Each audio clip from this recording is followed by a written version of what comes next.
साल भारत, पाकिस्तान और बांग्लादेश के इतिहास में काफी अहमियत रखता है। उसी साल भारत ने पाकिस्तान को जख्म दिया था, जिसकी ठेस पाकिस्तान को हमेशा महसूस होती रहेगी। बांग्लादेश की बात करें तो वही साल था जब दुनिया के नक्शे पर बांग्लादेश एक स्वतंत्र देश के रूप में उभरा। 1971 के उस इतिहास बदलने वाले युद्ध की शुरुआत 3 दिसंबर 1971 को हुई थी। आइए आज हम पाकिस्तान के दो टुकड़े और बांग्लादेश के अस्तित्व में आने की पूरी कहानी जानते हैं। कॉलोनियल एरा यानी कि ब्रिटिश राज से पहले की कहानी शुरू करते हैं। भारतीय उपमहाद्वीप, जिसमें भारत, पाकिस्तान, बांग्लादेश, नेपाल, बर्मा और श्रीलंका के पूरे क्षेत्र में हजारों ऑटोनोमस राज्य थे। अब इनमें अगर हम विशेष रूप से बंगाल क्षेत्र पर ध्यान दें, जिसमें बांग्लादेश, पश्चिम बंगाल और आसपास के कुछ क्षेत्र शामिल हैं, तो इस क्षेत्र पर 13वीं शताब्दी के बाद से ज्यादातर मुस्लिम राज्यों का शासन था। खिलजी वंश के संस्थापक मोहम्मद बख्तियार खिलजी ने 13वीं शताब्दी की शुरुआत में इस क्षेत्र में मुस्लिम शासन की शुरुआत की थी। लेकिन ये जानना जरूरी है कि यहाँ के शासकों को अपने धर्म के प्रचार में ज्यादा दिलचस्पी नहीं थी। वे सिस्टम में लोकल कम्युनिटीज को शामिल करने की कोशिश पर फोकस थे। इन मुस्लिम शासकों के शासन के दौरान हाई ऑफिस होल्डर, व्यापारी और संगीतकार और अलग अलग रिलीजियस बैकग्राउंड्स और परंपराओं से थे। मूल रूप से इस क्षेत्र में इस्लाम और हिंदू धर्म के बीच सहअस्तित्व और इंटरमिंगलिंग बहुत प्रचलित था। इसी वजह से उग्रवाद पर काफी हद तक काबू पाया गया। आगे बढ़ते हुए 1757 में ईस्ट इंडिया कंपनी ने इस क्षेत्र पर कब्जा कर लिया। इसके बाद 1947 तक ब्रिटिश शासन जारी रहा और फिर भारत और पाकिस्तान के बीच विनाशकारी विभाजन हुआ। 1940 के बाद से अखिल भारतीय मुस्लिम लीग के एनुअल सेशन में मुसलमानों के लिए एक अलग राज्य की मांग करते हुए लाहौर प्रस्ताव का मसौदा तैयार किया गया था। उन्हें डर था कि अगर भारत एक देश बना रहा तो मुसलमान अल्पसंख्यक हो जाएंगे और उन्हें निरंतर भय में रहने की जरूरत होगी। विभाजन के दौरान धार्मिक रेखाओं पर सीमाएं खींचने का मतलब था कि लोगों के बीच सोशल, कमर्शियल एंड कल्चरल संबंधों को नजरअंदाज करना पड़ा। बड़े राज्य जिनमें समान संस्कृतियां थी, जो एक ही भाषा बोलते थे, विभाजन में अलग हो गए सिर्फ इसलिए कि वे धर्म का इस्तेमाल करके लोगों को विभाजित करना चाहते थे। इसके दो प्राइम एग्जांपल्स पंजाब और बंगाल है। बंगाल के साथ ही पंजाब का एक हिस्सा पाकिस्तान में चला गया, एक हिस्सा भारत में। लेकिन इसका मतलब ये नहीं था कि उनकी संस्कृतियां बदल जाएंगी। जिन क्षेत्रों को विभाजित किया गया था, वहाँ लोग एक ही भाषा बोलते रहे, एक ही संस्कृति और परंपराओं का पालन करते रहे। बंगाल में जिन मुसलमानों ने पाकिस्तान का समर्थन किया, उन्हें उम्मीद थी कि एक नया मुस्लिम देश होने से उन्हें बेहतर जीवन स्तर मिलेगा, उनकी आर्थिक और सामाजिक स्थिति में सुधार होगा। इनमें से बहुत से लोग हिंदू जमींदारों से हीन महसूस करेंगे, क्योंकि उन्हें उनके लिए काम करना था। वे पाकिस्तानी सरकार से अपने मौलिक अधिकारों की अपेक्षा कर रहे थे। जाहिर है, जब विभाजन हुआ तो इसने कई लोगों और परिवारों को विस्थापित किया।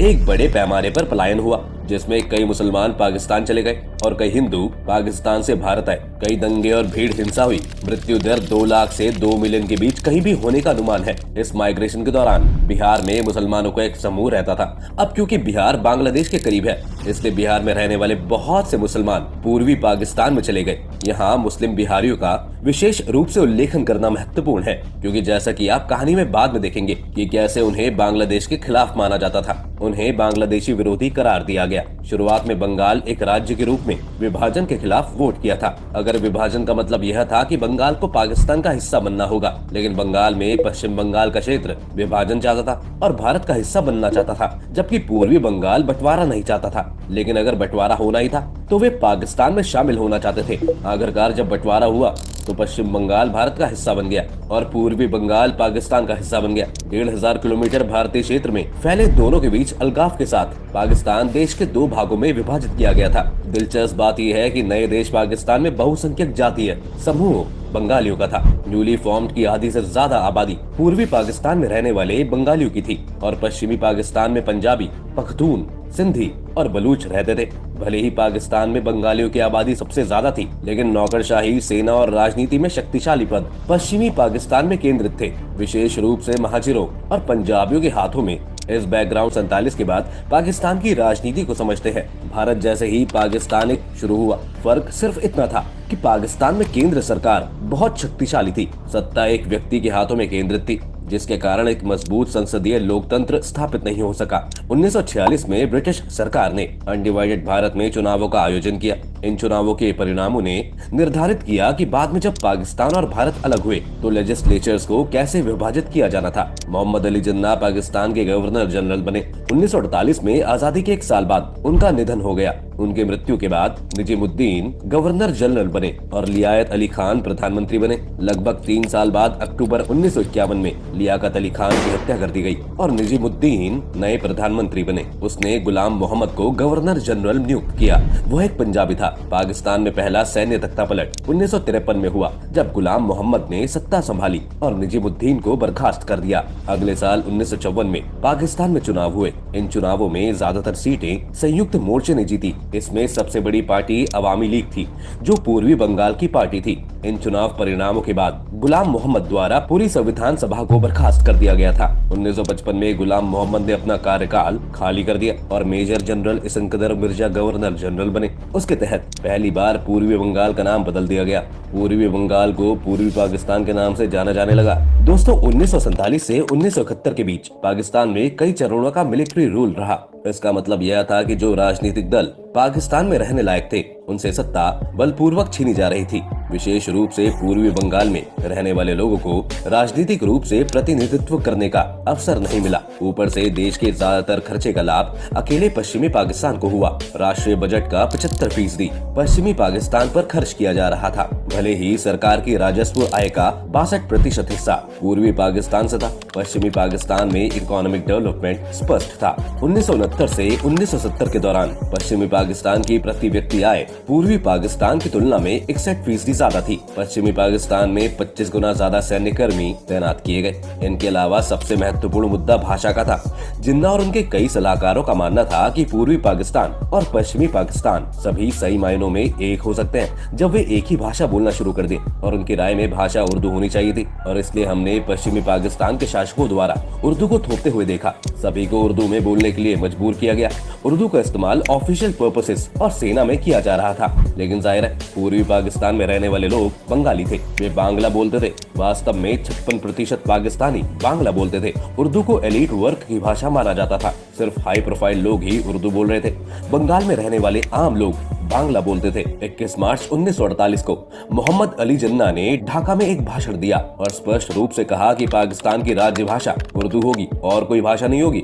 इससे बंगाल में रहने वाले लोगों में आक्रोश फैल गया। आखिरकार उर्दू थोपने से बंगाली भाषा आंदोलन की शुरुआत हुई। भाषा आंदोलन द्वारा 21 फरवरी 1952 को एक बड़ा विरोध आयोजित किया जा रहा था। छात्रों और राजनीतिक कार्यकर्ताओं का एक बड़ा समूह विरोध करने के लिए प्रोविंशियल असेंबली के सामने इकट्ठा हुआ और पाकिस्तानी सेना ने उन पर फायरिंग की, जिसमें 5 लोग मारे गए थे। 1965 में भारत और पाकिस्तान के बीच युद्ध छिड़ गया। इस युद्ध के बाद पूर्वी पाकिस्तान की रक्षा प्रणाली कमजोर रह गई थी। इस युद्ध के बाद पूर्वी और पश्चिमी पाकिस्तान के बीच आर्थिक और राजनीतिक असंतुलन और ज्यादा प्रमुख हो गया था। इसके कारण पूर्वी पाकिस्तान के आर्थिक विकास के लिए 6 पॉइंट मांग की गई। इस मांग का नेतृत्व अवामी लीग पॉलिटिकल पार्टी के संस्थापक नेता शेख मुजीबुर रहमान ने किया था। मांग के 6 बिंदुओं ने देश को हिलाकर रख दिया। इसका पहला बिंदु पाकिस्तान को फेडरेशन स्टेट में बदलना था और पूर्वी पाकिस्तान के क्षेत्र को और ज्यादा आजादी दी जाए और पूर्वी पाकिस्तान के संसाधन पूर्वी पाकिस्तान की सरकार को दिए जाएं। उन्होंने पाकिस्तान में 2 अलग अलग मुद्राओं की स्थापना की मांग की,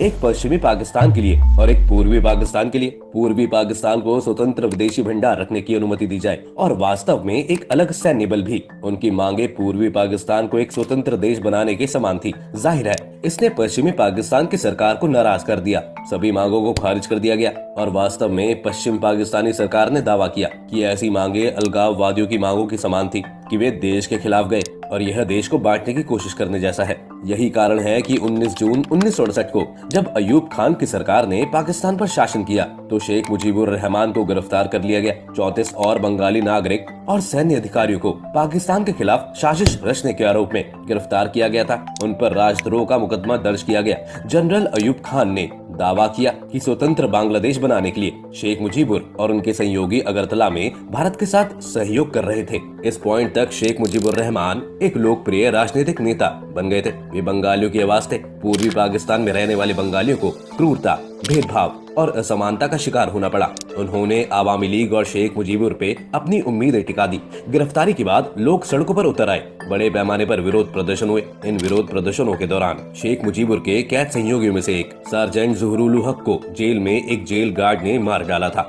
इससे लोगों में और भी गुस्सा फैल गया, मानो लोग क्रांति के लिए तैयार थे। बिगड़ती स्थिति को देखते हुए जनरल अयूब खान ने 22 फरवरी 1969 को शेख मुजीबुर रहमान को जेल से रिहा कर दिया और अगरतला षड्यंत्र केस वापस ले लिया गया। लेकिन तब तक प्रदर्शनों, विरोधों और मजदूरों की हड़तालों ने इतना जोर पकड़ लिया था कि अयूब खान को 1969 में इस्तीफा देना पड़ा था। याद रखें कि जनरल अयूब खान ने एक सैन्य तख्तापलट के जरिए ऑफिस हासिल किया था। इस्तीफा देने के बाद उन्होंने अपने उत्तराधिकारी जनरल याह्या खान को नियुक्त किया। जनरल याह्या खान ने पाकिस्तान में पहला आम चुनाव करवाने का वादा किया। 1970 के चुनाव के नतीजों ने देश को चौंका दिया। पूर्वी पाकिस्तान की राजनीतिक पार्टी आवामी लीग ने चुनाव जीता। उन्होंने 313 में से 167 सीटों पर इन्होंने जीत दर्ज की थी। लेकिन चौंकाने वाली बात यह है कि उन्होंने पश्चिमी पाकिस्तान में एक भी सीट नहीं मिली, क्योंकि आवामी लीग ने 313 में से 167 सीटें जीती। पूर्वी पाकिस्तान में लगभग हर सीट, लेकिन पश्चिमी पाकिस्तान में एक भी नहीं।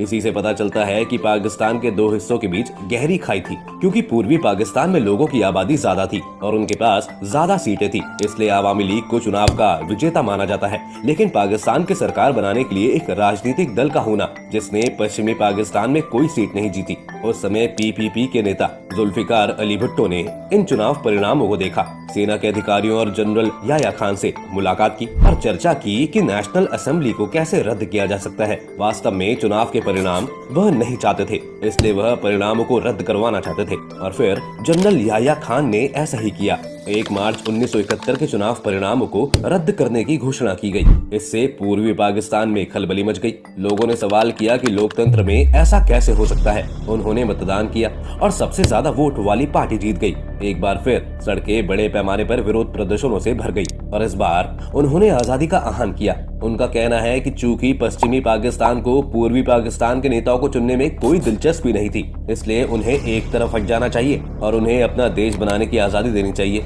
यही बांग्लादेशी मुक्ति संग्राम की नींव थी। 7 मार्च 1971 को रद्द करने के आदेश के बाद आवामी लीग राजनीतिक दल लोगों के समर्थन में सामने आया। वे अब पश्चिमी पाकिस्तान की सरकार को ओबलाइज नहीं करने वाले थे। शेख मुजीबुर ने एक ऐतिहासिक भाषण के आधार पर एक इंस्पायरिंग भाषण दिया। दोस्तों, जब तक पूर्वी पाकिस्तान में बंगालियों और उर्दू बोलने वाले बिहारियों के बीच तनाव बढ़ गया था, जैसा कि हमने वीडियो की शुरुआत में बताया था, क्योंकि बिहार के उर्दू भाषी लोगों को पाकिस्तान समर्थक के रूप में देखा जाता था, क्योंकि वे उर्दू का इस्तेमाल करते थे और आमतौर पर वे पश्चिमी पाकिस्तान के समर्थन में थे। विरोध के दौरान बिहारी समुदायों पर कई हमले देखे गए और मार्च 1971 में पाकिस्तान की सेना ने हस्तक्षेप करने के लिए इसे एक बहाने के रूप में इस्तेमाल किया। पाकिस्तानी सेना ने अपने ऑपरेशन के लिए कुछ पाकिस्तान समर्थक बंगालियों की भर्ती की। यह एक और दिलचस्प पहलू है। हर पूर्वी पाकिस्तानी एक आजाद देश नहीं चाहता था, खासकर राजनीतिक दल जमात-ए-इस्लामी। इसके राजनीतिक नेताओं और समर्थकों ने वास्तव में पश्चिमी पाकिस्तान में सरकार का समर्थन किया। उन्होंने पाकिस्तानी सेना के साथ सहयोग किया। इस बीच पूर्वी पाकिस्तान में प्रदर्शनकारियों ने खुद को संगठित कर लिया था और बंगाली राष्ट्रवादियों ने अपनी स्वतंत्रता सेना बना ली थी। मुक्ति बाहिनी ने पूर्वी पाकिस्तान में मौजूद पाकिस्तानी सेना के खिलाफ छापामार अभियान चलाया। यहाँ भारतीय सेना ने योगदान दिया।